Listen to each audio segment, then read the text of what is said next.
What's up, my lovely boys, here in another video, and today we are showcasing a Traptrix deck profile. So in this deck profile, I'm not really playing the Therion package in this because I don't really think it's necessary, but this is one of the best budget decks out there. I definitely recommend it if you're a budget player.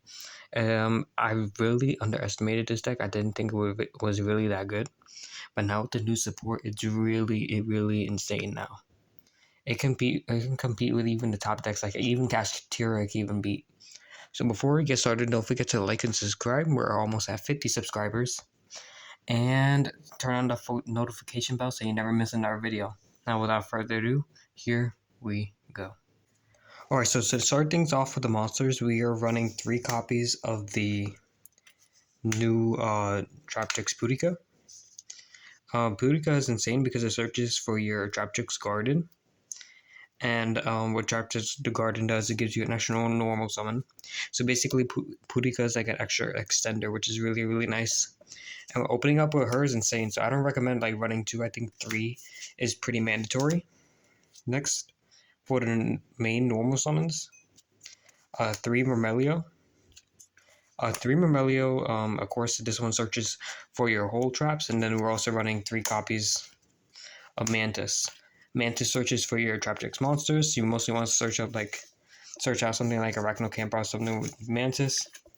But Myrmelio is probably the better normal summon out of the 2 Traptrix, because it searches for your Holoteo, and Holoteo is insane in this deck. Now for the other Traptrix monsters, we are running 2 copies of Dianea. One you summon it off in the first turn 1. You special summon it from the deck. And then the other one is used to normal summon it mid game, and it's really insane. So you definitely need 2 of this. Next, 2 Arachnocampa.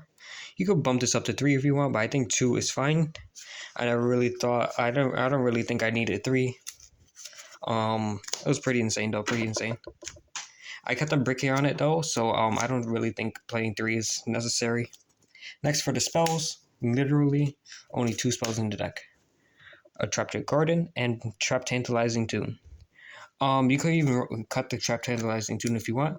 If you have Pot of Prosperity, I think Pot of Prosperity would be 100% better than Trap Tantalizing Tune, but I don't have Prosperity, so Trap Tantalizing Tune is the choice for now.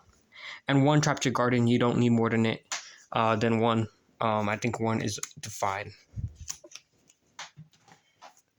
Next, for the traps, 3 Holoteo. Holoteo is insane. Makes this deck really insane now.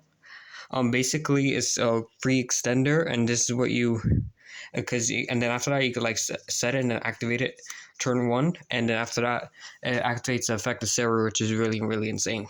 So 3 copies of it. And then for the whole traps, 2 Floodgate, 2 Nightmare. You could cut this to 1 if you really want to, but I think that's like 2 for now is fine. Terrifying Trap Hole Nightmare, 1 Gravediggers, and 1 Bottomless Trap Hole. This is literally all I'm playing. You don't want to play too many of them because like you break on them a lot, and I just want to play this. I mean, you could cut this to 1 if you want, and you still be really fine. So that's it for the Trap Hole cards. Now we're going to the non-engine. So for non-engine, I'm running 3 Ash. 3 Ash is pretty mandatory against Branded. It's kind of tough matchups, but 3 Ash. So I mean, it's pretty generic. Jash is a pretty generic hand trap. It's good in any matchup, so that's why I play that. Next, 3 Imperm.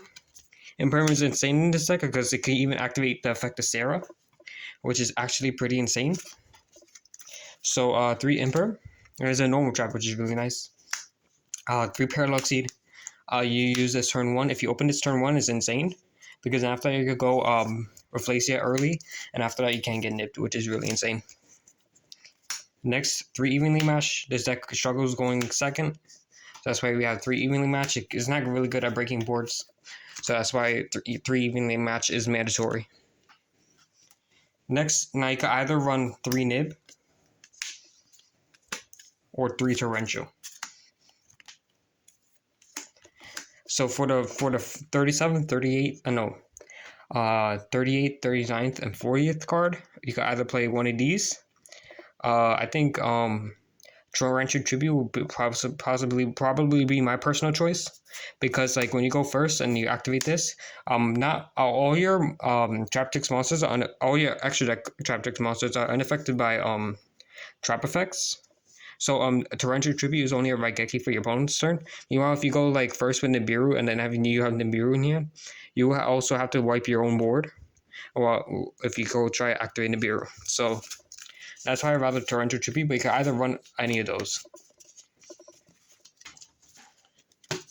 Now let's go into the extra deck. Now for the extra deck, I'm running 3 copies of Traptrix. It's pretty mandatory to run 3 copies of her. She's the main link monster that you go into. I had times where I went to all 3 copies of her, so definitely don't regret playing 3 copies of Traptrix Sarah. Next, we are running the 1 Cularia. I will cut this down to 0, but sometimes it comes up, so it's kind of good, I guess. And 1 Adipus. I will be running this at 2, but I can't really find the other one right now. But yeah, so I'll be running this at 2 because I'm not running Zeus, because I do not have a Zeus right now. So when you're not running a Zeus, I would definitely recommend playing 2 of this, because this is, sort of like as a Zeus substitute, which is kind of insane. Next, I'm running 2 copies of Pinguicula and 2 copies of Rafflesia. Pinguicula searches for your Traptrix monster, and then after that, let's say if you're going against Brandon, they send a monster to the graveyard by a card effect, and then after that you can attach it as material, which is kind of insane. And then Rafflesia is actually pretty nice because she protects you against Nib. Because like if you send what's it called? Gravedigger's Trap Hole off of her effect, then after that you can't get nibbed. You negate the nib, and then I think you destroy it, and after that inflict 2,000, which is insane. And it's good for late game too. Next, for 1 copy of Alamaris, this is all you need. Only the 1, it just revives a Traptrix from grave. Next, for like the rest of the extra deck, 1 Unicorn, 1 Phoenix, 1 Baguska, 1 Lingaribo. Lingaribo is for Ibli. And these are just generic and pretty insane mid-game. Now feel free to change anything in the side and extra deck if that feels to be changed, because overall this is just my opinion on what's the best cards to run in this deck. But that is it, my bubbly boys. See you guys next time. Peace.